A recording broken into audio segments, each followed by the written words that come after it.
Welcome back to What Are Noobs with General Disturbance. This is the T-44. It's a Tier 8 Soviet medium tank located on the south border of Prokhorovka. This one's under the command of the TheCrazyPlatypus, and he's in platoon with Dombu Game. Was it good? Dombu.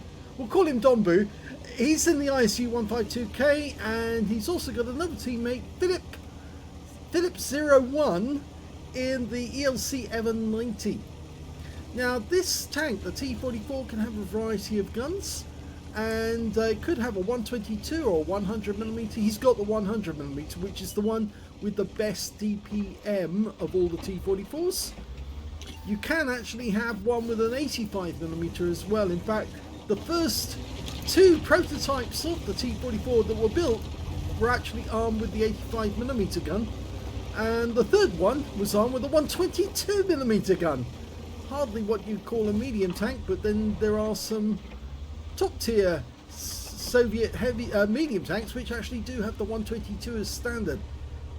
Okay, well, he's decided to come up to the centre line at Prokhorovka and shoot up at the hill. Just hasn't spotted anyone up there yet. The T-44 is very low profile. It was designed as a heavily armoured version of the T-34, a better improvement, and they just wanted to have the mobility of a T-34, but with just more armour to protect the tank from being wiped out.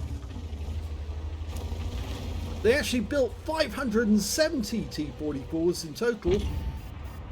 Okay, he's trying to select where to put the round. Oh, that's terrible news. He's just been hit by 2 rounds from a Barras 105mm, and he's lost 765 hit points, so half his hit points have gone. You don't get a lot in the T-44. In fact, it's got one of the smaller hit point pools of all of the Tier 8s. So that's terribly bad news.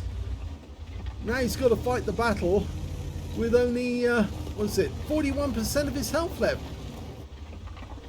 Let's see how he can do it. Now it does have fairly good all-round mobility, 51 kilometers per hour speed, which is okay. It could be better. It's 23 in reverse as well, which is not bad. That's quite fast in reverse as it is in forward. Well, not quite, but half the speed. It's also got a very low profile, which means it does have good camo qualities. So it's quite a bit more difficult to see. In fact, I don't think that Barras can see him at the moment because, well, he is sitting behind this bush. But, oh, he's got a target. Phase 1 gets a pen. It doesn't have good pen for the shells, but it does have a reasonable DPM with the 100mm. Okay, goes for another one, gets it. With the 100mm gun, it's 250 alpha and 190mm of penetration with the standard rounds, and with the APCR you can get up to 247mm, so reasonable but not great. And he's got some HE rounds just in case with 330 alpha.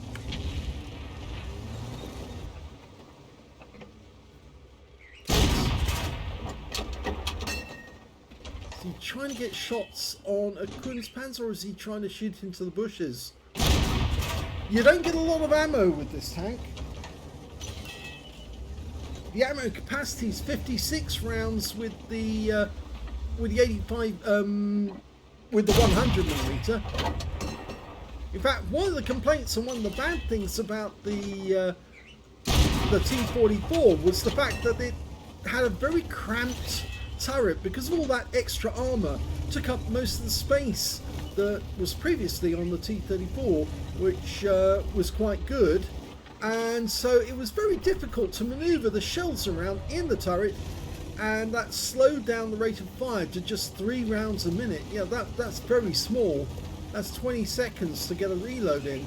But then these were big shells. If you're looking at a 100mm shell, that's a very big shell. It's one piece ammunition. With the 122mm, it's actually normally 2-part ammunition, which makes it a bit easier to reload. Okay, that Kunstpanzer's gone.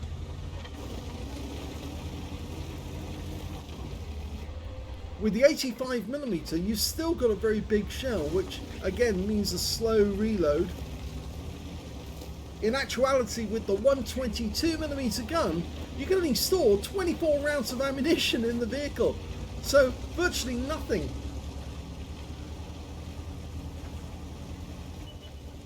Originally, when it was built, it was called the Object 136, and they started work on it in 1943.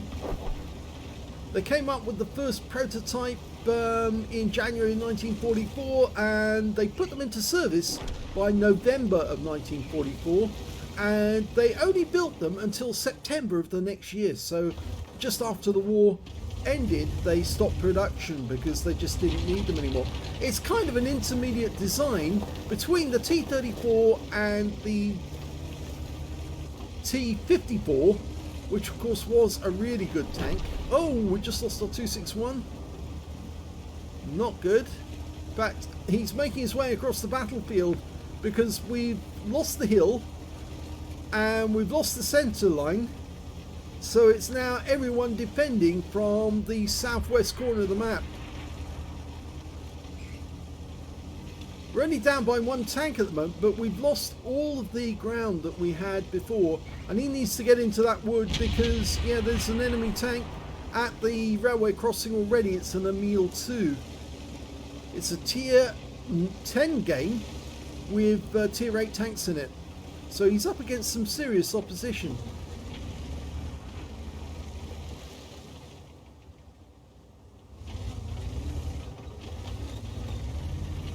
But the other thing I should say is it does have fairly good armour. At the front it's 90mm, but it's well angled, so you get good angling, you get good protection.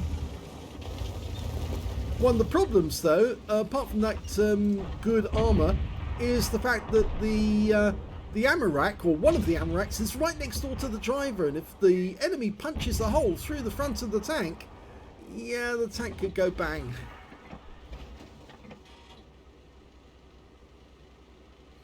What it does have with that gun though, that 100mm, is good aim time and good accuracy. It's just a bad pen, that's all.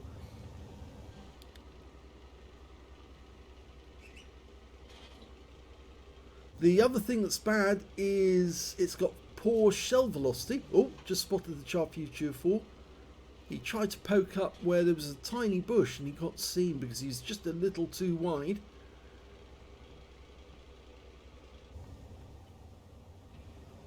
Another thing that's bad is the view range is not that good. It's only 380 meters and it's only got 5 degrees of gun depression, which means it's not really a ridgeline warrior. If you're going to shoot over a ridgeline, you need to angle in order to use it.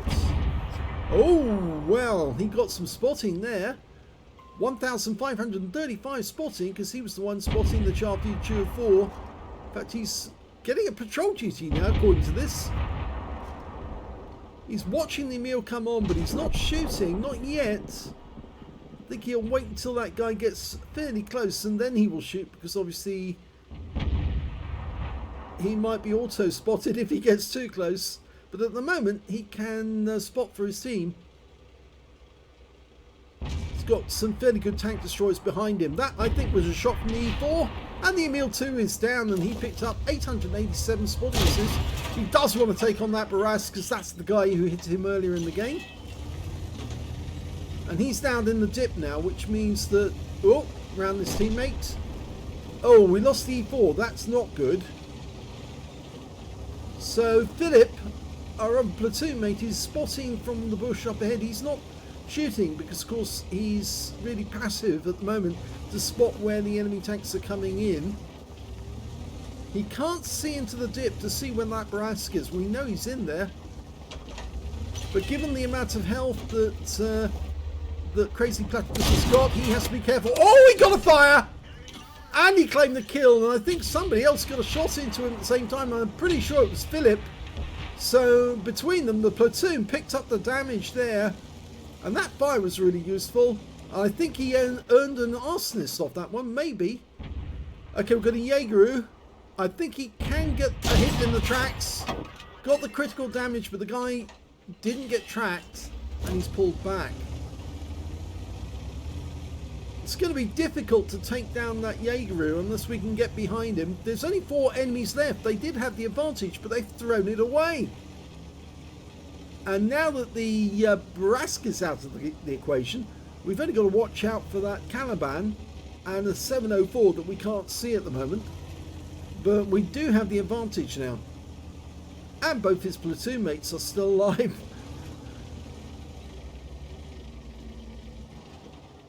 Oh, there's the Caliban.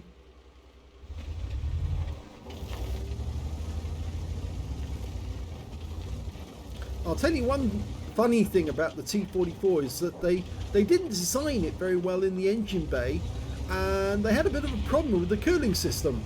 And the funny story is that apparently because they didn't fix the cooling system, it would freeze up during the winter, and of course, you know, Russia does get rather cold. And the problem was that they had to fix the cooling valves, or at least the cooling pump, because if they didn't, the engine would seize up, it just wouldn't be able to move.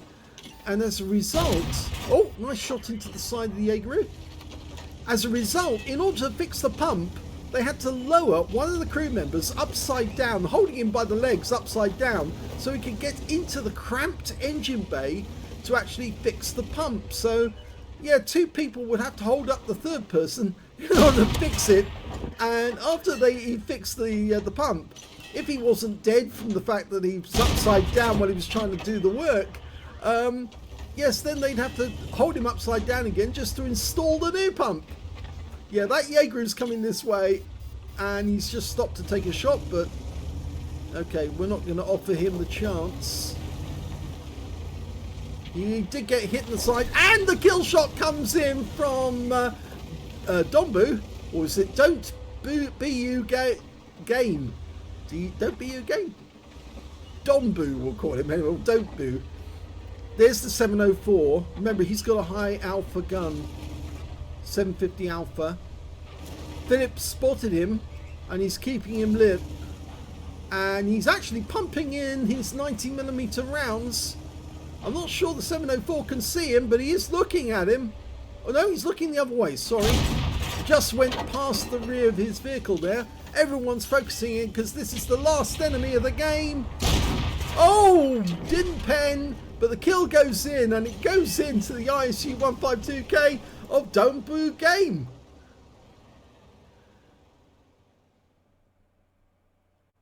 Here's the end of battle results from the first game, and it's an ace tanker for the TheCrazyPlatypus and the T-44. He got a spotter badge for spotting at least 1,000 hit points of damage, a bruiser for getting at least 5 critical hits, he got 5 exactly. He did get an arsonist because he set light to one of the enemy, the Barask, and he burned up, as well as a fire effect for doing more damage than hit points for his own vehicle. No other medals, but it was a good result. Let's have a look at the team score. Well, we can see he didn't get the highest damage in the game. Actually, that went to the A phase 1 on the enemy team, one of the tanks that he hit. 4,592 hit points of damage went to him. The second highest damage went to Don't Boo Game. I think that's how you pronounce it. Anyway, he got 4,041, and the third highest damage went to the Jaeger with 3,664. And we can see in the platoon, actually, the TheCrazyPlatypus was the lowest score on the platoon, because the highest one in this one was the, I'm trying to look for him, where are you? He is number 1, was Don't Boo Game with 4,041 hit points of damage. I should have noticed he was right at the top. Second highest damage was Philip01 with 1,746, and the third highest damage was TheCrazyPlatypus with 1,688. But of course he did a lot of spotting. When it came to kills, it was shared between Don't Boo Game, who got 3 kills, and the Object 261, who unfortunately did die fairly soon, but he did get 3 kills before he died. And the second highest scorers was the T-44 of TheCrazyPlatypus, the Char Future on his own team, and the A Phase 1, Barask, and Caliban on the enemy team. And we can see for the platoon, we can see that, yes, Don't Boo Game got 3, CrazyPlatypus got 2, ELC Evan 90 got 1. And when it came to base XP, we can see that Philip01 in his ELC Evan 90 got the highest base XP in the game with 1,332. CrazyPlatypus got the second highest with 1,275 thanks to all that spotting. In fact, both of those got spotting because they were both doing it. And the third highest was the third member of the platoon with 1,195. So that good platoon when it came to from base XP. Let's have a look at detail. 16 shots fired, only 16, 10 direct hits on the enemy, 7 penetrations, 1,688 hit points of damage, of which 1,022 were at more than 300 meters. He received 2 hits and both penetrated. Yeah, the armor's not that great. I know it's got better armor than the T-44, but it's not fantastic. It's only, I'll show that in the armor profile in a short while, but it's not that great overall. 3 enemy vehicles spotted, 5 enemy vehicles damaged, 2 killed, and 4,917 hit points of spotting assist. In fact, during that battle, the CrazyPlatypus could have taken many more shots, direct hits on the enemy, but of course he would have revealed his position if he'd done so, and that meant that he probably would have been shot at and taken out of the game, possibly by that Emil 2 or some of the other tanks that he was spotting for his teammates. So it actually worked to his benefit to act like a little light tank and just see where the enemy was and let his big guns do the rest of the damage. 39,154 credits from the game, 17,619 from battle payments, 7,987 from personal missions payout, a total of 90,210 credits altogether, and after repair, ammunition, respawn and consumables took away a profit of 46,920 credits. He earned 1,275 XP, times 2 for the first victory, 287 for playing in a platoon, took away 4,113 experience points altogether. So a pretty good game in terms of return, an ace tanker. Let's have a look at the armor profile and we'll have a look at that and see exactly what you're up against in a T-44. Well, this is the armor profile for the T-44. You can see it's fairly flat, a little different from the T-34. The armor at the front, according to the stats, it's 90mm on the hull at the front, 75 on the sides, 45 on the rear, 190 at the front on the turret, 130 at the sides, and 100 at the rear on the turret. If you angle this turret, you can see the armor actually is quite good, 150, so it's much better than the 90 that's actually listed. You're getting reasonable blockage there, and also on the lower plate as well. And the turret, again, very strong, tiny cupola to aim for, but it is a weak spot. So you might be able to get that, but I wouldn't want to aim for the front of the turret, or unless you've got the penetration to actually get through. If you turn it sideways on, you can see that the armor is slightly angled. It's not hugely, no, it's there. You can see it's actually flat plate. What am I saying? It's not angled. And there you can see it has got the 75 that's listed. I think it was a little later on that they were actually angling that slightly. And again, on the turret, you can see it says in the book it's 130 on the sides of the turret, only at the front. If you aim for the rear, then you can possibly punch through that. If you go to the rear of the vehicle, you can see it's fairly easy to pen because it's only 45mm. So if you get the thing at the rear, yes, you'll easily get through with standard ammo. If you get it at the front and it's angling, you really need to load the premium if you've got premium available. But if you've got enough punch through with the standard ammo, by all means, go ahead. So that's the armor. Let's have a look at the modules. Okay, module placement. Here we can see that the driver is up front on the right hand side of the tank, and right next door to him is an ammo rack, and in front of that there's a fuel tank. So if they punch through the armor at the front of the vehicle, they're either going to get the fuel tank, or they're going to get a fire, or they're going to get the ammo rack and blow the tank to pieces. The ammo rack is on the left hand side of the vehicle as you're looking at it. So if you want to aim for the front, aim for the right for the driver, or the left to get a fire or an ammo rack explosion. There's another ammo rack directly behind that main one, but it's right up against the side of the compartment. And the loader is, again, as with the previous tank we looked at, the 907, the loader's on the left-hand side as you're looking at it. And behind him, he's got a ready rack in the bustle. So aiming for the bustle of this tank could produce ammo rack, or you can aim for the sides right underneath the center of the turret. There's where the other ammo racks are. At the front of the gun, on the right hand side as you're looking at it, we've got the gunner. Radio set's right next door to him, and there's the TC directly behind him with the cupola. So if you aim down the lengthways of the turret, you've got enough pen. I think you might not be able to get through the mantle. It's very thick armor here. You would be able to take out the gunner and the TC at the same time. And of course we've got the ammo rack at the back, but the best place to aim is directly for that bustle if you can. If you can't get that, try to hit the front left hand side where you could set off the fuel tank or the ammo rack. The engine's in the center, but it's actually a transverse engine, so it's actually facing, unlike the other ones where they're normally longitudinal within the engine compartment, this one is actually facing a different way. We've got the transmission down below at the back. We've got a fuel tank directly in front of the engine. As I say, the engine compartment's very cramped, and that meant that you had to, as I said, lower a crewman down to try and fix the coolant system if it went bust, normally because it froze up in winter because it was a water coolant, and then they'd have to lower the guy down by the ankles until he could fix the thing. So yeah, if you drew the short straw, you were the guy who's going into the engine compartment upside down. So there you are, there's the placement. If you've got the side of the turret, go for the rear to get the bustle, the ammo rack. If you've got the front of the vehicle, go to the left hand side. You could probably set something off over here, and you know where all the people are. It's very low profile, so it does have fairly good camo qualities. So it's difficult to see, but not so difficult to pen if you can get the sides of the vehicle. As I said, it's 75 millimeters along the side. So one good round through the ammo rack and you might be able to take him out. And they don't overlap, those ammo racks, yeah, but they are on both sides. So there you go. That's the T-44. Well, they've all got different guns. There's 3 different versions of the guns. It's pick your choice as to which one you get. If you get the big gun, the 122, you get a lower DPM. If you get the 100mm, you get a much higher DPM. If you get the 85mm, you got more rounds, but of course the fact is that it's not much smaller a shell than the 100mm, and you're not going to get as good a DPM as you will with the 100. So let's have a look at the second battle.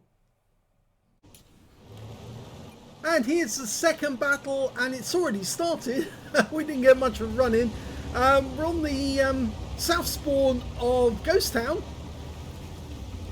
and in this battle, the TheCrazyPlatypus is on his own. Now he's still using the 100mm gun. 250 alpha, 190mm of pen with standard ammo. With the premium, it goes up to 247. 2 marks of excellence on the barrel. So I think he's getting close to getting his 3rd mark. You need to rack up a lot of damage to get the 3rd mark though. Oh, been spotted. Ow! That's not nice. He just got smacked by a tier 9 Czech heavy. The TNHT Viz 51. Thought he saw him from a long way away, which means there's probably a light tank somewhere in between who saw him and gave the spot to his teammate. So there's probably a light tank down below in the bushes. So like in the last battle, he's lost a fair amount of hit points all straight away at the start. Oh, there's the culprit, the LHMTV. Yep, he was in the bushes down below. Just revealed himself. Got Tornvan on that corner. Waiting for the tortoise to come up that one. I don't think he wants to come up that way. He's hovering there because he knows there's somebody waiting.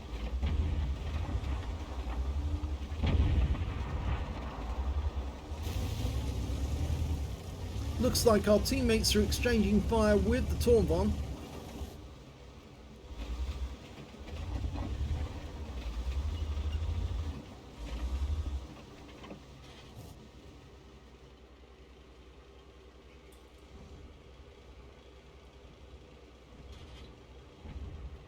Oh, nice. There's the TNH. Thank you very much. He's looking in this direction, pulling back and ready. There you go. Nice. Well, at least it's something. It's a low roll though, 232.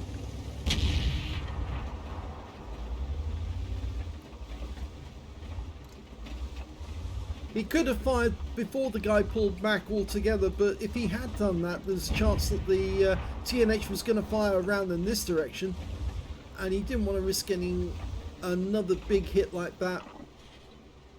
Not just yet.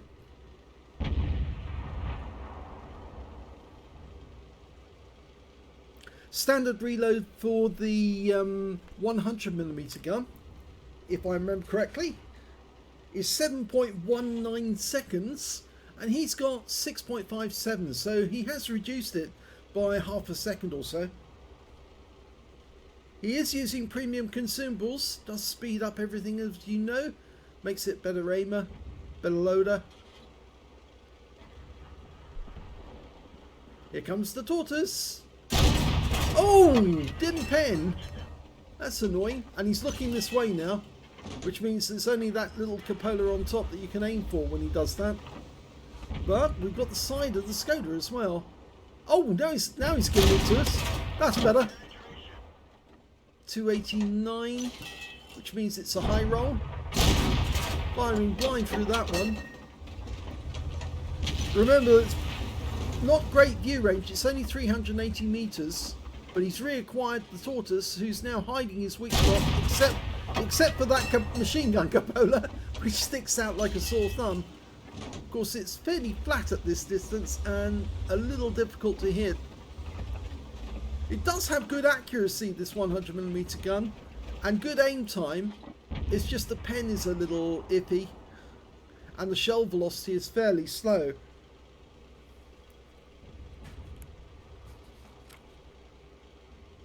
It's only 880. Oh, got one there. High roll, 251.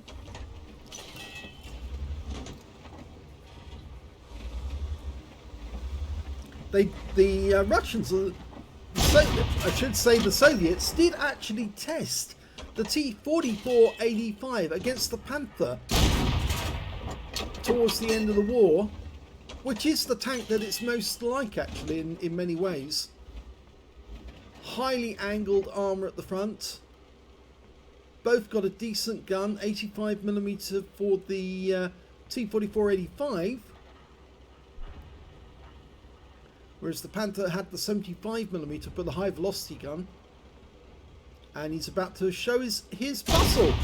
Oh! Well, the accuracy let him down there. If that had made a contact, I think he might have been able to set the thing off, possibly blow the Skoda to pieces. The Pershing's behind that building. Tortoise doesn't want to come around that corner. Oh, Skoda again. He's looking this way though.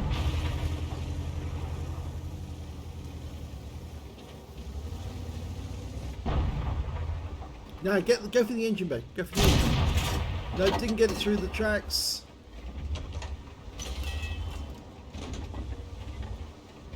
He's still using standard ammo.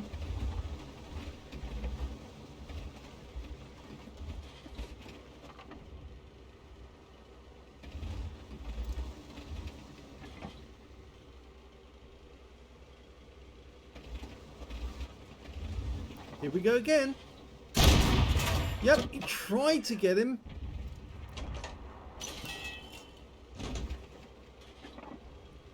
I think he's, although he's only got 5 degrees of gun depression, he's desperately trying to use what the camo he's got and the gun depression, well, 5 degrees, to get a shot on that Skoda without the Skoda being able to return. Oh, that's good news. The Tornvan's gone, which means now the Skoda is on his own up there at the moment, and he did get a pen there. Low roll, and the kill shot goes in from the back chat 25T AP. So now he can push. They do have a TNH to the north, And the Leopard prototype as well. It's probably the reason why he's not pushing. The LHMTV, that was the guy who was responsible for spotting him when he took the damage earlier. TNH is on his own apart from, well, he's got the Leopard. Oh, tried for a shot on the Leopard.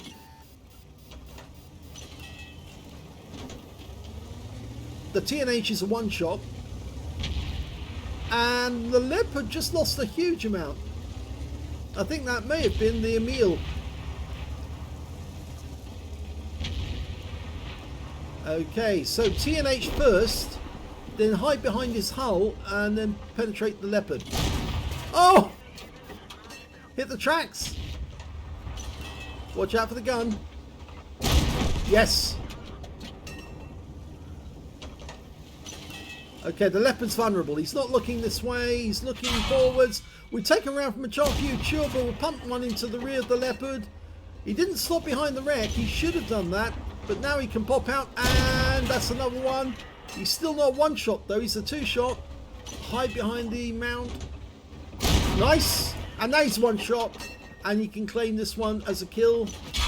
Oh, that hurt. Yeah, 105mm round. There's the kill. So that's two tanks he's taken out, which are tier 9s. Okay. Can't see the Patriot.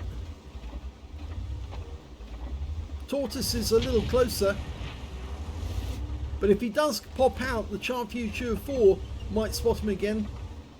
And he's very low on hit points now, so he's trying to fire from a heart. Oh, he's got the Tortoise by the rear. Keep firing along that line. Okay, that Tortoise.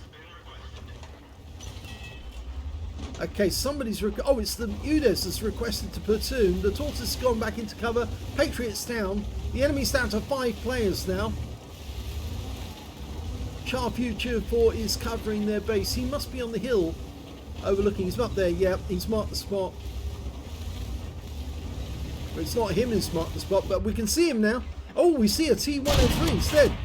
That's very nice. We'll have that. Low roll, 228. There's the LHMTV. He's coming down to the corner. Remember, careful.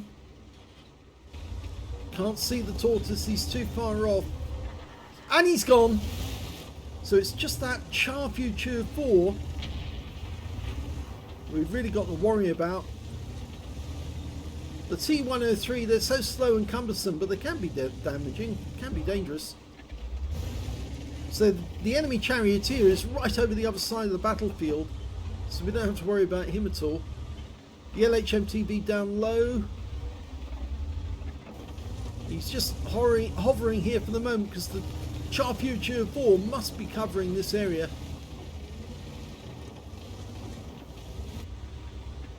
He really needs one of his teammates to take the lead and pop through because he's got so few hit points. Oh, LHMTV. Yes. Oh. Try again. Try again. No, turn to the right. That's it. He's trying to use artificial gun depression there by turning to the left and going up and turning his turret to the right.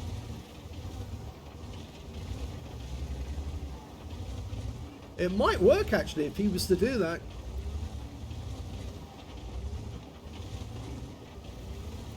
If the T10 loses hit points, it'll be because the Charview 4 is looking in the wrong direction, and then he can make his move.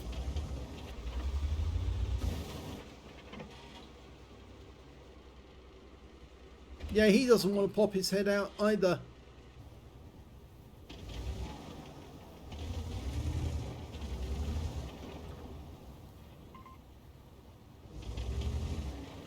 He's decided to come around this side.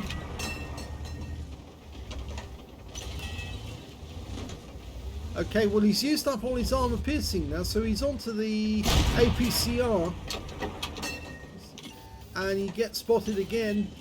I'm pretty sure he was spotted by the hill. Every time he crosses that line, there's a chance that the Charview 4 is going to launch around in this direction. I do wish the Udes 16 and the Emil would pull their finger out and come up past us.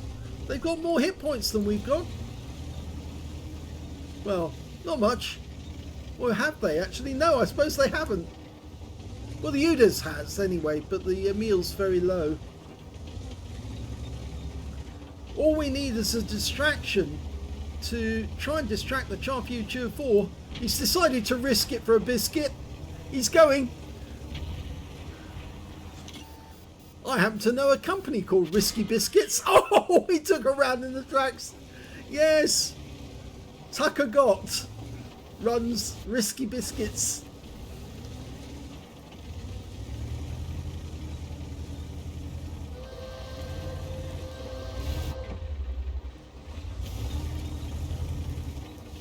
Okay.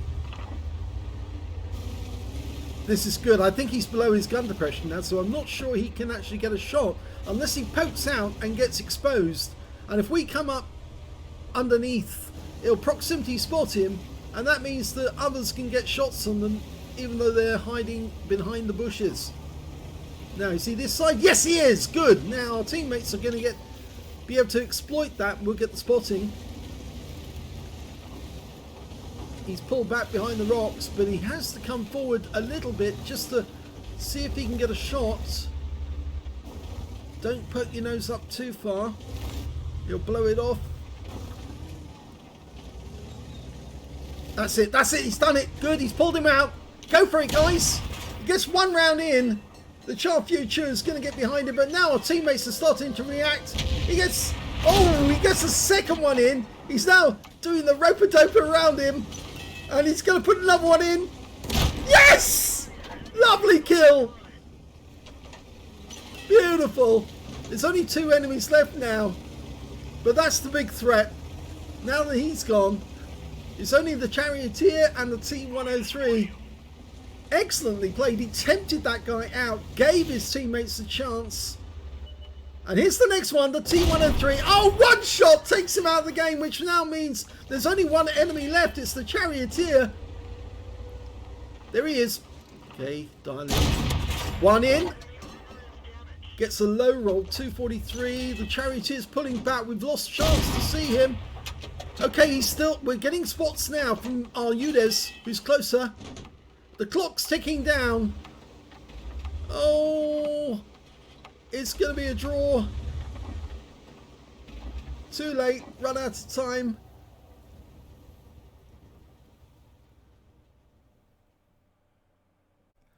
Here's the end of battle stats, and that was an ace tanker for the Crazy Platypus in the T-44.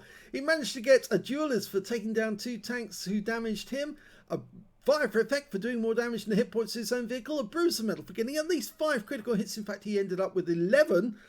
But best of all, he picked up an epic medal. He got a Lever Slayer's medal for taking out 2 enemy tanks or tank destroyers with a medium tank, at least 1 tier higher than his own. And his win rate from that battle, 6,200, and I think is that 96?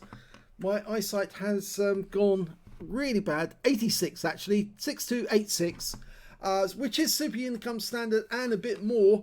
Let's have a look at team score and see where he is. Well, he didn't get the highest damage in the game. No, that went to the Tortoise on the enemy team. Surprisingly, got 4,906 hit points of damage overall. He got a high caliber and a Confederate. Second highest damage went to the 7032 with 3,408. And the third highest damage went to the Crazy Platypus with 3,063. He also, of course, as you saw, got the Lever Slayers. When it came to kills, though, he shared the top spot because he and the SU-101 both got 3 kills apiece. And the second highest went to the T-10, who got 2 kills, and the Tortoise on the enemy team. And when it came to base XP, even though it was a draw, he came up with the highest base XP with 841, whilst the second highest was the Tortoise, 771, and the third highest was the 7032 with 769. He fired 33 rounds of 100mm ammunition, got 19 direct hits and 15 penetrations, damage of 3,063 hit points, of which 1,722 were at more than 300 meters, 4 hits received, 3 pens, 1 non-pen. Of course, that big hit that he received early in the game really did sort of like removed so much of his hit points that it made it very difficult for him to play the latter stages, because he just didn't have anything to spare. He had to make sure that the enemy couldn't touch him. And how he took out that T-44 was epic, because as the guy came over the lip where he couldn't depress his gun, he was able to fire one up, then get around him before he could launch one into the side of the Crazy Platypus, and then rope-a-dope him until he could finish him off with that last round. Beautiful. 390 hit points of damage blocked by armor, 1 enemy vehicle spotted, 8 enemy vehicles damaged, 3 killed, and 1,855 hit points of spotting assist. He earned the 51,803 credits for the game, 55,000 for mission completion, 5,775 for courageous resistance. That's because it was a battle, a drawn or a loss, where he actually managed to get an epic medal or a battle hero medal. And 112,578 credits altogether after repair, ammunition, resupply and consumables. And yes, he did have to use some premium ammo, but he still came out with a profit of 35,635 credits, 1,261 for the game, 733 for courageous resistance, took away 1,995 experience points altogether. That was a good result at the end. It's a pity that it was a draw. If only one of those last few shots that he fired at the charioteer had actually connected, then he might have been able to get the win. But it was unfortunate. It was the end of the battle. They were running out of time, and it's amazing that he got the 2 kills on the Charfuture and the T-103, to be honest. But he did, and well, I suppose it was asking too much for his teammates to deal with that charioteer towards the end of the game. But even if it was a draw, it's still a great game. If you enjoyed that replay and the other one, please give this video a like, do subscribe to our channel, leave a little comment down below because it feeds the algorithm, and thank you for watching.